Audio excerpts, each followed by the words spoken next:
വിഴിഞ്ഞം ഉൾപ്പെടെ സംസ്ഥാനത്ത് ഉയർന്ന വിവാദങ്ങളിൽ പ്രതികരിച്ച് മുഖ്യമന്ത്രി പിണറായി വിജയൻ പദ്ധതിയുടെ പിതൃത്വത്തെ ചൊല്ലിയുള്ള തർക്കത്തിൽ കല്ലിട്ടാൽ മാത്രം കപ്പൽ വരില്ല എന്നായിരുന്നു മുഖ്യമന്ത്രിയുടെ പരിഹാസം. പ്രതിപക്ഷ നേതാവിനെ പരിപാടിയിലേക്ക് ക്ഷണിക്കാൻ വൈകിട്ടില്ലെന്നും വിഴിഞ്ഞത്ത് കുടുംബവുമൊത്തുള്ള സന്ദർശനം ഔദ്യോഗിക പരിപാടികൾക്കായിരുന്നില്ലെന്നും പിണറായി വിജയൻ വിശദീകരിച്ചു. CPIM സെക്രട്ടേറിയറ്റ് യോഗത്തിൽ PK ശ്രീമതിക്കുള്ള വിലക്കും മുഖ്യമന്ത്രി സ്ഥിരീകരിച്ചു. വിഴിഞ്ഞം പദ്ധതിയുടെ പിതൃത്വത്തെ ചൊല്ലി വലിയ ചർച്ചകളാണ് നടക്കുന്നത്. ഉമ്മൻചാണ്ടിയുടെ നിശ്ചയദാർഢ്യത്തിന്റെ ഫലമെന്ന് കോൺഗ്രസ് പ്രചാരണം. ഉദ്ഘാടന ദിവസമായ മെയ് 2-ന് ഉമ്മൻചാണ്ടിക്ക് ആദരമർപ്പിക്കുന്ന കോൺഗ്രസ് പദ്ധതിക്ക് മുൻ മുഖ്യമന്ത്രിയുടെ പേരിടണമെന്നും ആവശ്യപ്പെട്ടു. ഉമ്മൻചാണ്ടി സർക്കാരിന്റെ കാലത്തെ പദ്ധതികളുടെ കല്ലിടലും കണ്ണൂർ വിമാനത്താവളത്തിന്റെ ധൃതി പിടിച്ചുള്ള ഉദ്ഘാടനവും പരാമർശിച്ചായിരുന്നു മുഖ്യമന്ത്രിയുടെ പരിഹാസം. ഇതില് ഞങ്ങൾ ചെയ്യേണ്ട കാര്യങ്ങൾ ചെയ്തു എന്ന ചാരിതാർത്ഥ്യം ഞങ്ങൾക്കുണ്ട്. അതാണ് ഞങ്ങൾക്കാകെയുള്ളത്. ഇവിടെ കല്ലിട്ട് എന്തുകൊണ്ട് മാത്രം കാര്യങ്ങളാകെ പൂർത്തിയാകില്ല. ഇപ്പോൾ കപ്പലോടുന്ന അവസ്ഥയിലേക്ക് എത്തിയല്ലോ, അത് നമ്മൾ കാണണമല്ലോ. എല്ലാവർക്കും ഇതെല്ലാം അറിയാവുന്നതാണല്ലോ. വിഴിഞ്ഞത്ത് നടന്ന ഔദ്യോഗിക യോഗത്തിൽ മുഖ്യമന്ത്രിയുടെ കുടുംബം പങ്കെടുത്തെന്ന ആരോപണം ഉയർന്നിരുന്നു. പദ്ധതി പ്രദേശത്ത് നടത്തിയത് സന്ദർശനം മാത്രമാണെന്നും ഔദ്യോഗിക യോഗമല്ലെന്നും വിശദീകരണം.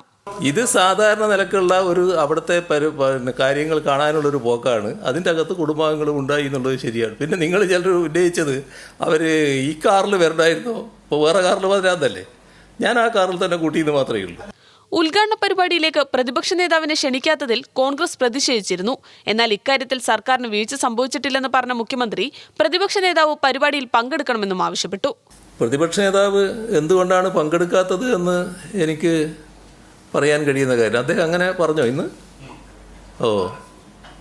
അത് നേരത്തെ നിങ്ങൾ ചില വാർത്തകൾ കൊടുത്തിരുന്നു, അദ്ദേഹത്തെ പരിപാടിയിലില്ല എന്നൊക്കെ പറഞ്ഞിട്ട്. യഥാർത്ഥത്തിൽ അദ്ദേഹം പരിപാടിയിലുണ്ട് എന്നുള്ളത് ഇപ്പോൾ വ്യക്തമായല്ലോ.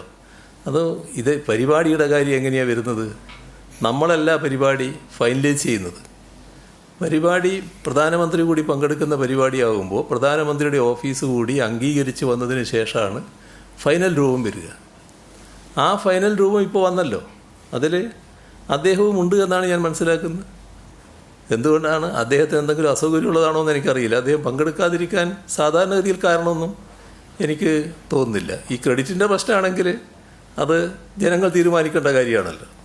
PK ശ്രീമതിക്ക് CPM സെക്രട്ടറി യോഗത്തിലെ വിലക്കും പിണറായി വിജയൻ സ്ഥിരീകരിച്ചു. ശ്രീമതിക്ക് കേന്ദ്രത്തിൽ മാത്രമാണ് ഇളവ്. എല്ലാ ആഴ്ചയിലും നടക്കുന്ന സംസ്ഥാന സെക്രട്ടേറിയറ്റ് യോഗത്തിൽ പങ്കെടുക്കേണ്ടതില്ല. എന്നാൽ സംസ്ഥാന സമിതിക്ക് മുന്നോടിയായുള്ള സെക്രട്ടേറിയറ്റ് യോഗത്തിൽ പങ്കെടുക്കാം. അപ്പോൾ ശ്രീമതി ടീച്ചർ നല്ല പ്രവർത്തനമാണ് ഈ മഹിളാ രംഗത്ത് കാഴ്ചവെച്ചിട്ടുള്ളത്. വിവിധ സംസ്ഥാനങ്ങളിൽ അവർ പോകുന്നു. പൊതുവെ നല്ല അംഗീകാരം അതിൻ്റെ ഭാഗമായി വന്നിട്ടുണ്ട്. ആ പ്രവർത്തനം തുറന്നു നടത്തേണ്ടതായിട്ടുണ്ട്. അങ്ങനെ തുറന്നു നടത്തുന്നതിന് അവർ കേന്ദ്ര കമ്മിറ്റിയിൽ ഉണ്ടാകുന്നതാണ് നന്നാവുക എന്ന ഒരു പൊതുവായ അഭിപ്രായം വന്നു. അപ്പോൾ അങ്ങനെ വരണമെങ്കിൽ എക്സംഷൻ കൊടുക്കണം. ആ എക്സംഷൻ കേരളത്തിൻ്റെ ഭാഗമായിട്ടല്ല, കേന്ദ്ര പ്രവർത്തനത്തിൻ്റെ ഭാഗമായി പ്രവർത്തിക്കുന്നതിന് അവരെ കേന്ദ്ര കോട്ടയിൽപ്പെടുത്തി എക്സംപ്റ്റ് ചെയ്യുകയാണ്. അങ്ങനെ എക്സംപ്റ്റ് ചെയ്ത് ഉൾപ്പെടുത്താൻ നിശ്ചയിച്ചു. ഇതാണ് അവരുടെ എക്സംഷൻ്റെ രീതി. ലഹരി കേസിൽ വേടനെ അറസ്റ്റ് ചെയ്തതിൽ മുന്നോക്കമോ പിന്നോക്കമോ എന്ന പ്രശ്നമില്ല. എന്നാൽ പുലിപ്പല്ല് വിഷയത്തിൽ വനം വകുപ്പ് അവധാനതയോടെ വിഷയം കൈകാര്യം ചെയ്യും. ലഹരി വർദ്ധിക്കുന്ന സാഹചര്യത്തിൽ സ്കൂളുകളിൽ പോലീസ് ഉദ്യോഗസ്ഥരുടെ നിരീക്ഷണം ഉണ്ടാകുമെന്നും മുഖ്യമന്ത്രി വ്യക്തമാക്കി. ന്യൂസ് മലയാളം, തിരുവനന്തപുരം.